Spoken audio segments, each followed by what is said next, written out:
Welcome to Nonprofit Nerd Impact Unleashed. Get ready to dive into the world of nonprofits, where the nerdy passion and unstoppable dedication of those making a real impact is celebrated. Together with your host, Jarrett Ransom, the inspiring stories and game-changing strategies of nonprofit leaders will be explored. Join us to unravel the mysteries of successful fundraising, uncover the secrets to effective advocacy, and nerd out over innovative approaches to solving social challenges. Nonprofit Nerd Impact Unleashed is your go-to podcast for no-nonsense discussions with real-life superheroes of the nonprofit sector. Get ready to unleash your inner nerdiness and discover or rediscover how to change the world together. Now let's dive in and embrace the power of our nerdy side. Welcome back, my friends. Today's guest is Jackie McLaughlin, a CPA at Chazin Company, where she works exclusively with nonprofits. In fact, this is Jackie's second time joining me on the show. Last season, she shared about how she navigates wellness and balances her work and life using her joy barometer. So if you haven't listened to that episode, I highly encourage you to go back and listen to the joy barometer episode that Jackie talks about. But today we're taking a little different approach as we explore how money impacts our emotions.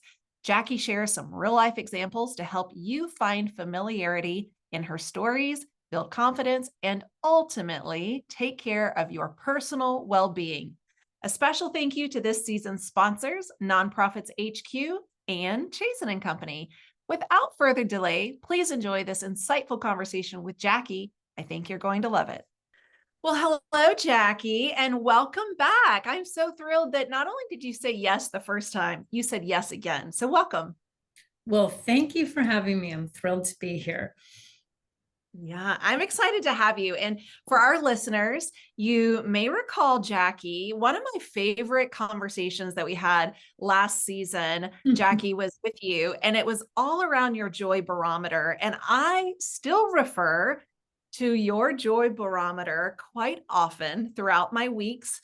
And so again, for all of our listeners, Jackie is back. And if you haven't listened to the previous episode where she joined us and shared about this joy barometer, I highly encourage you to do so. Well, and hopefully you'll love our topic today as well. I do. I'm very passionate about it. Yeah, so let's dive into that, because we've really coined it emotions and money. And so this is an evolution from our previous conversation. So I am going off script from the previous episodes that you have listened to, and I'm going to ask Jackie some more questions, because you are a CPA, right? Trained CPA, and work directly with nonprofits. Correct. So yes, I am a CPA, and Chazin Company, where I work now, is an outsourced accounting company, and our clientele is exclusively nonprofits. Yeah. So if there's anyone that should be talking about this, it should be you. Absolutely. Talking about this conversation. Again, for our listeners, this is for you. This is exclusive to nonprofits. So slight twist on the previous questions, but let's start off, because I want to know, as we dive into emotions and money, what ways, and I'm just going to hit it hard out of the gate here, Jackie, in what ways do you see this financial well-being contributing to people's, personal wellness, especially our audience, the nonprofit professionals? Money absolutely contributes to personal well-being. According to a Forbes article that was issued just in September 2024, 45% of Americans are stressed about money. And if you're a nonprofit leader, you not only have your personal money stress that you may have, but you also have the money stress of the organization, and you can't separate the two. One goes into the other one. We all know, everybody's heard this a million times, the physical effects that stress has on us. Our blood pressure, our cortisol floods our system, and that's not good. What we hear less about is the impacts that stress has on your brain. And this is what fascinates me. The way that stress affects your brain is it impairs the functioning of your prefrontal cortex. And what that part of your brain does is it makes decisions, it thinks strategically, it's the logic center of your brain. So there is a Harvard graduate, I think pretty famous psychologist named Sean H. Orr, and he did a TED Talk, very interesting. And he quoted a study that said when your brain is calibrated to happy, it makes decisions that are 30% better than your brain makes when it's on negative, neutral, or stressed. So the issue becomes when we're stressed out, and yes, it's affecting our physical, our sleep, all that kind of stuff, but it's also affecting our brain, which is affecting the quality of our decisions, which can lead to more stress if we're not making optimal decisions. And I think people. Okay. Sorry, Jackie, can I just say right off the bat, like, holy moly, right? Like that, just what you shared has already blown my mind. And it makes perfect sense. Of course, any of us, but I consider all of us as leaders, of course, we make better decisions when our brain has all of the happy chemicals going on. Of course, that makes sense. But you really put that into perspective for me and probably all of our listeners. Yeah, it's the impact is unbelievable. And I believe one of the big reasons people are stressed about money, whether personal or our nonprofit leaders in the organization, is because they don't understand it. And they don't, and so they have this sense of overwhelm and fear around money. And they don't understand it for two reasons. One, because of the accounting issues behind money, it can seem very overwhelming and complicated if you're not an accountant. Similarly, if you're talking about investing your organization's money and you're not a financial advisor, investing can seem very overwhelming and complicated as well. But I like to simplify it. So the accounting for it, if you're a nonprofit leader, it's cash in, cash out. That's all it is. Now, your accountants behind the scene will do the accounting magic that makes your financial statements in compliance with generally accepted accounting principles, so you'll get a clean audit. Yes, we do that behind the scene. But as a nonprofit leader, it's cash in, cash out, and your cash in has to be more than your cash out. And when you're dealing on the investment side of things, you can look at it like driving a car. So I call it the 550, 100 miles per hour rule. So if you're going to drive from New York to California and you're going to go 5 miles an hour, you're going to get there very safely, and it may take you 6 months to get there.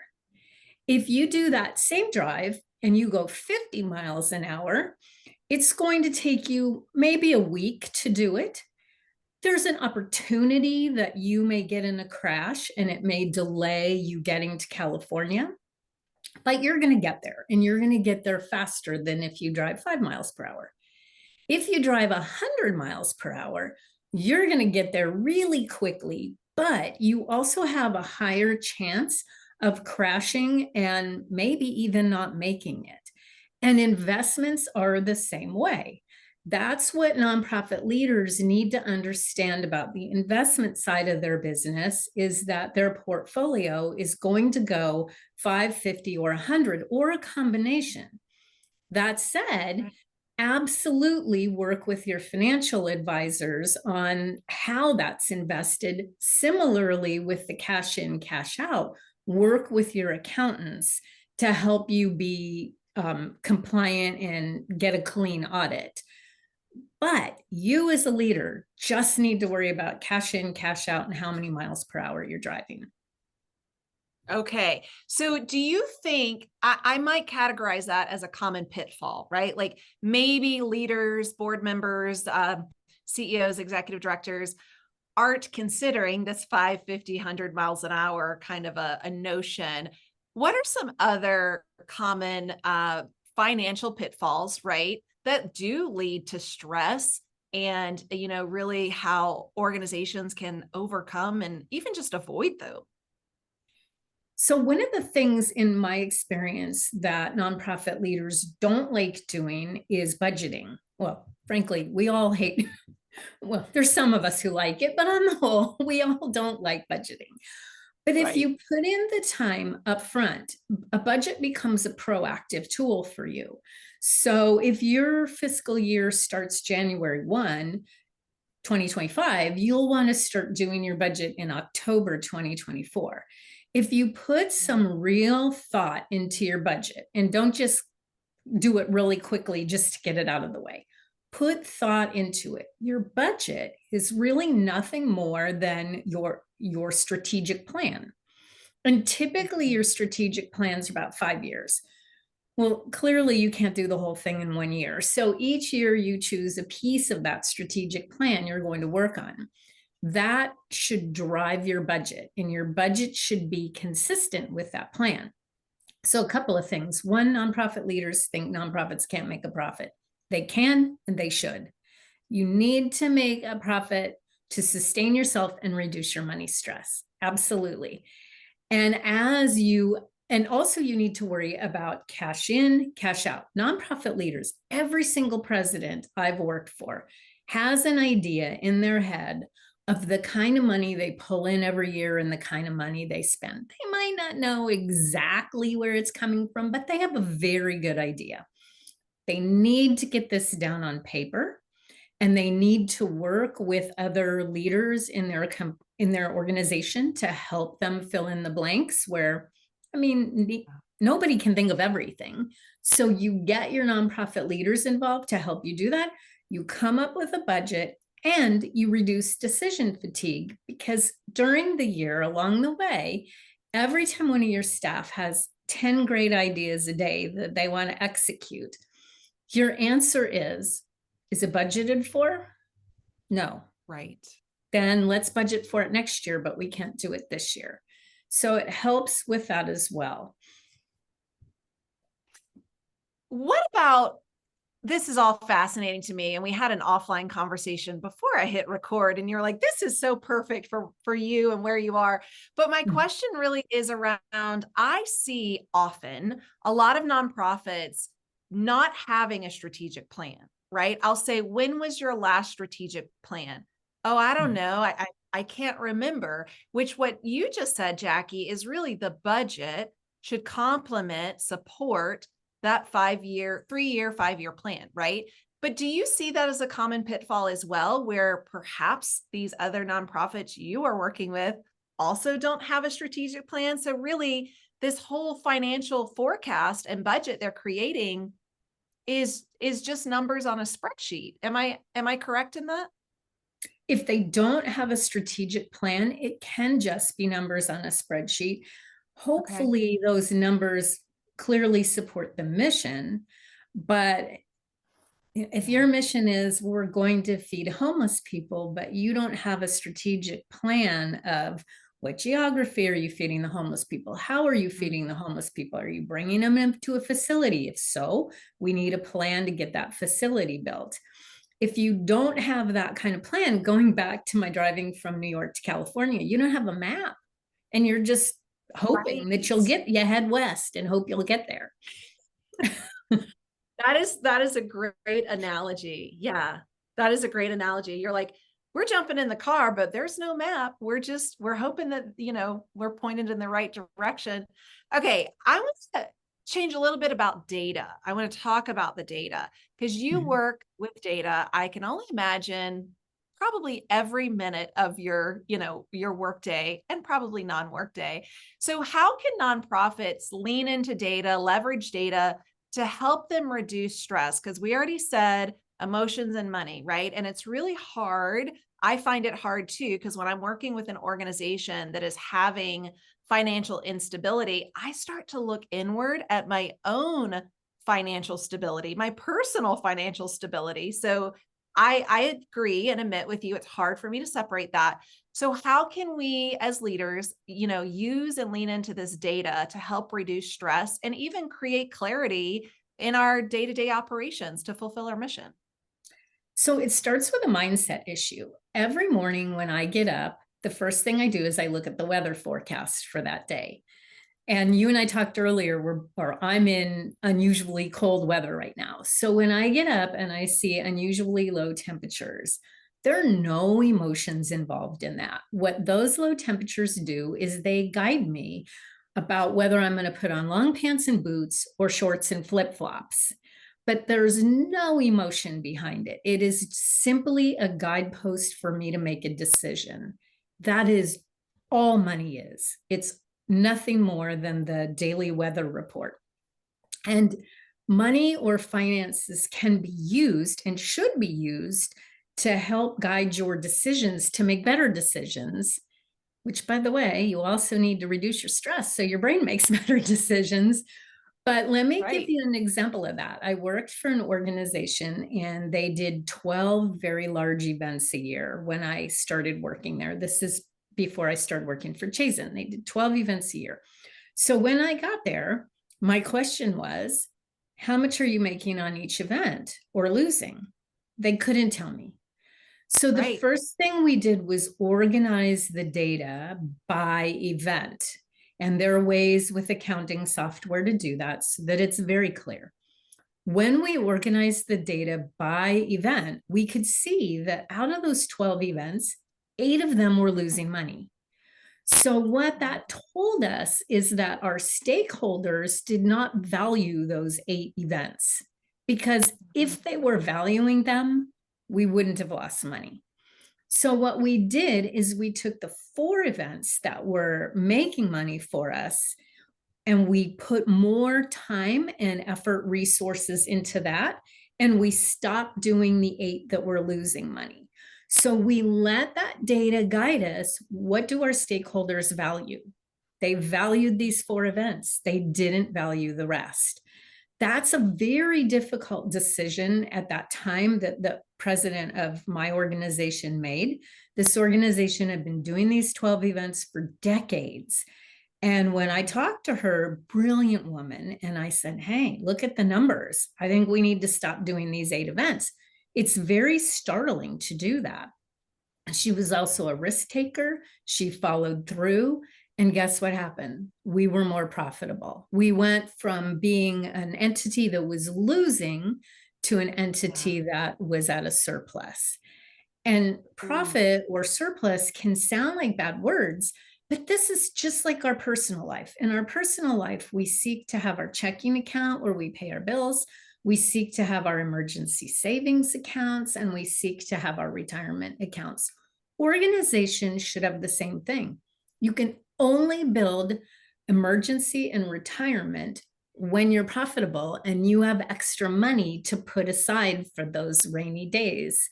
So back to your point, how can nonprofit leaders use data better? They have to understand that finances do nothing more than tell the story of what's going on in your organization. Everything you do has a financial impact, absolutely everything. The data is making that measurable for you.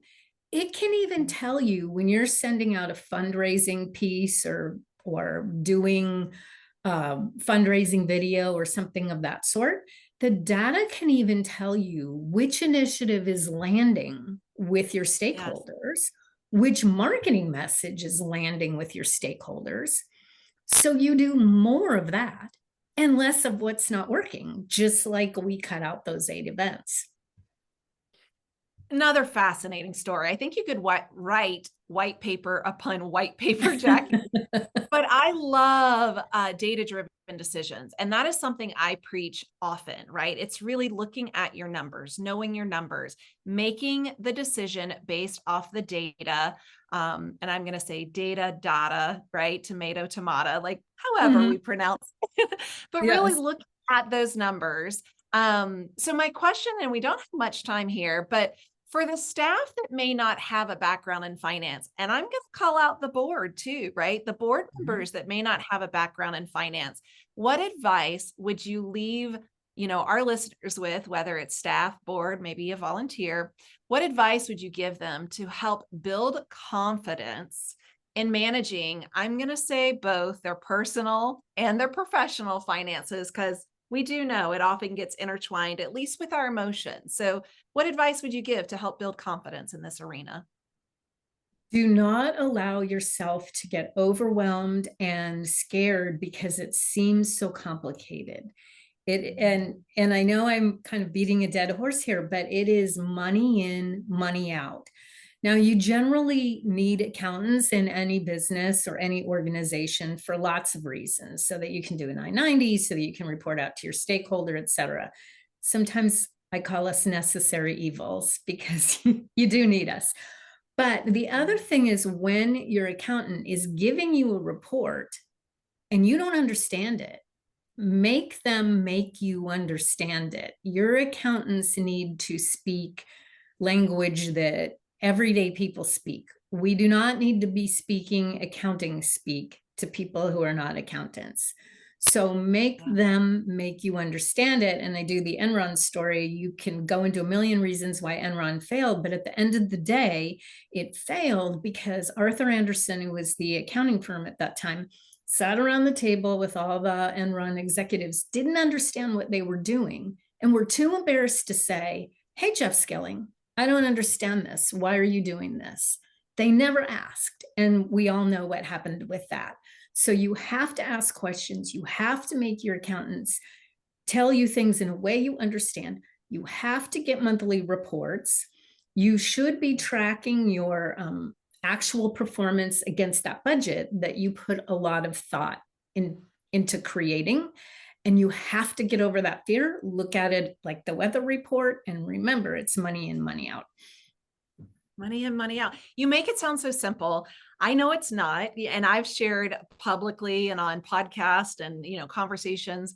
In fact, a webinar yesterday, finances, budgeting, like that's not my zone of genius, right? I've had to really train myself in both the personal and the professional side on how to really increase my knowledge, increase my confidence, right? And you've really helped with that, Jackie. So I love your analogies. I love how you really put this into simple terms, or I should say simpler terms, because it's a big sticky conversation that I think, many of us probably shy away from.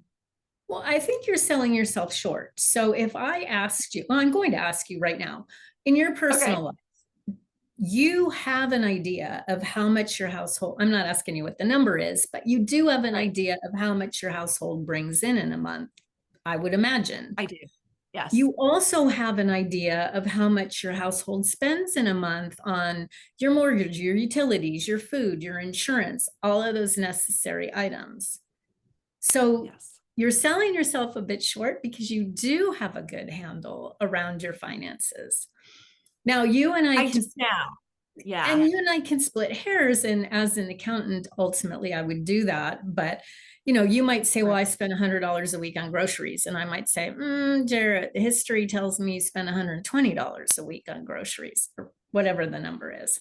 But that's the value that accountants can bring, as well as we can help take that emotion out of your money. We can get all of that knowledge you have up here out of your head and on paper. And by the way, that's another way to reduce stress. Get it out on paper and help you create a plan for moving forward. Yeah, absolutely. Jackie, this has just been fantastic. And thank you for being willing to go down this journey with me, right? A little bit of a change in our prior conversation, but I wanted us to have a 2.0 conversation. And again, all around emotions and money, because that does impact how we navigate wellness, how we balance our self-care, how we take care of our community by taking care of ourselves. And they're just so intertwined. So I would love to talk more and more and more with you. And I think we could just continue this conversation. I think we could too. Obviously, it's an area I'm very passionate about. I want to get people over the fear of money. So. I appreciate that. And I'm sure there's going to be people that are saying, Jackie's passionate. I think I can share some of my skeletons that I haven't wanted to share with other people. So where can people find out more about you and then also Chazin? Because I'm sure there's some listeners going, okay, it's time for me to face this and build my confidence. People can go to Chazin, which is on my background, and A&D, company spelled out.com. And on the Chazin and Company website, we have all kinds of free resources, videos, blogs, white papers that will help people understand this better. I'm on the website as well as all my teammates who every single one of them speaks non-accountant like I do. Now, behind closed doors to each other, we speak lots of accountantese to each other, but with our nonprofit leaders, we do not speak accounting. So any of us can help and in a way that people can understand. So appreciated.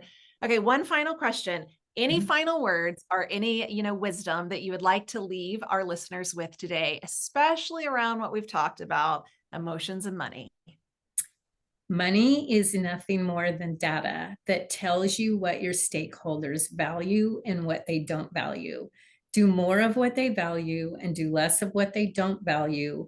And you also don't have to be perfect at it. You don't have to be LeBron James to play basketball and do well at it. Now, maybe not in the NBA, but you can play basketball with your friends and neighbors and do well without being LeBron. And in the same way, you can run your nonprofit's financials. You don't have to be LeBron. Your accountants are LeBron. So that's right. And you can be successful. Oh, such good advice. Jackie, thank you. I hope we get to do this again.